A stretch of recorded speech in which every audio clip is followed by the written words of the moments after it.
What's up, guys? Welcome to another Dragon Ball Super card game video. Showing you a small deck profile for what we had essentially was a sort of like a quasi-release tournament at my local shop, where they gave away some extra promos that they had from the pre-release, as well as winning a box with this particular deck. I played Gotenks, because Gotenks, he's like one of the trollest characters in Dragon Ball Super. Very similar to the yellow Broly leader. When he attacks, you take one card from your life, draw a card. Once per turn, if your opponent has one or more energy, when your opponent activates an extra card, you get to draw a card. So if they send you or if they activate a negate, you get to draw more cards. It's pretty cool. He awakens at 4 less. You untap 2, turn them over, and we get Gotenks Display of Mastery. Draws a card when he attacks. If your opponent activates an extra card, you draw one card, and then you choose up to one of your opponent's battle cards and switch it to rest mode.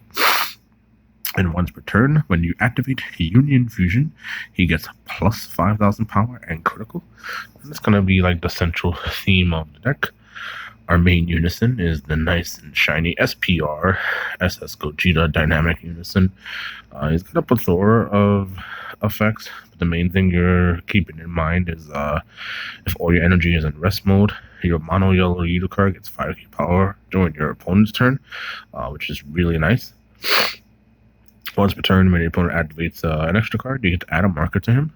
He is a specified cost of 2, so if you play him on turn 2, he'll get 2 markers.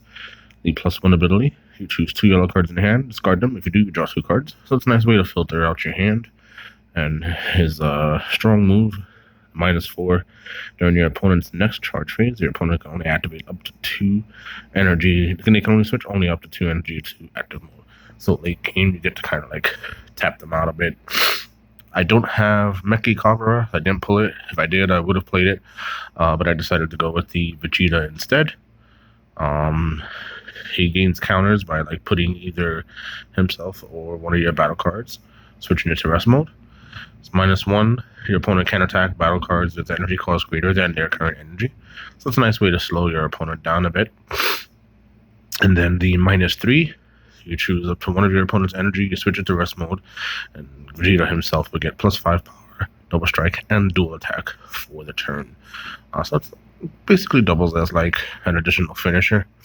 The reason why we play 6 unisons is because of this nice, cool card.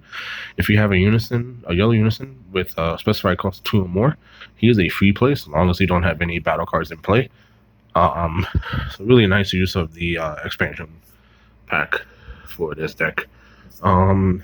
Yeah, I guess there's a lot that can be said about this card. It says draw 2, pretty much a staple in a deck. Hand control is very prevalent. I didn't play against any, but it's just kind of one of those cards that you need to have to draw. Hidden Power East Supreme Kai. We played this over Further Indestruction Chakra because it is 15k power. And that comes in handy with our Secret Rare card, which we'll show later in the round. 2 Meki Kagura, for those of you who are familiar with Yu-Gi-Oh! It's sort of like a prohibition. So you have to declare the original energy cost and the character name. So if you look at the bottom, there's like character names. You can go Meki Kagura, 2-drop, and then your opponent can't play Meki Kagura. So it's a nice way, like if you know what you're playing against, you could name like Son Goku. You know, he's 8, and they can't play Victory Strike or whatever the case may be. So that's really insane. These guys, outside of being 15k power, they're pretty much your main ways to make your Union Fusions, which we only really play 1, and that's the 7-drop, but it comes out like really easy. These guys can search each other. They can also search their 3-drop counterparts, which are coming up, which are these guys over here. Son Goten, Flash of Brilliance, and Trunks, Flash of Brilliance. They're able to nab each other from the drop, so that kind of works in handy, especially if you're missing a piece for your Union Fusion. We use this as a Super Combo because we like being defensive. Swift Retaliation, Cooler. just in case they have counterplays, because it's a very counterplay heavy format, and I don't like counterplays. Plus, it's 15k. 4 of the Vegeta counterplay. Puts your card in rest modes. It's a 3-drop yellow, but if you have a Unison, it's free. I like drawing cards, so Bardock works pretty well with moving 4, drop it 2, getting a 20k body on board. Does his thing. Main win con, even though it says 7 up there, if you need future for him, you can pay 3 yellow. You draw 2 cards, and then you just have to discard a yellow Sun Goten GT and a yellow Trunks GT, and you bring this guy out. And he's got double strike and dual attack, and he can choose up to one of your opponent's battle cards in rest mode, ignoring barrier, and you negate its skills for the turn, and then KO it. So it's pretty cool. 25k double strike dual attack, nothing to sneeze at. Comes out really cheaply. Just a really great, powerful card. The deck is super aggressive, so it works wonders. The SCR, I guess it's kind of win more in a way.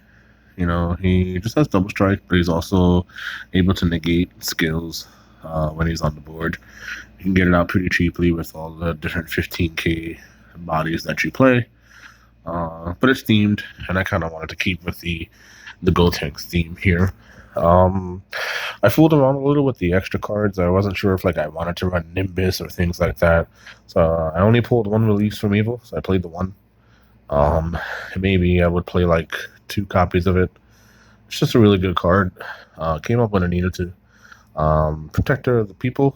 I was expecting a lot of Vegex. That deck is still aggressive as all hell. This is also just a really good card.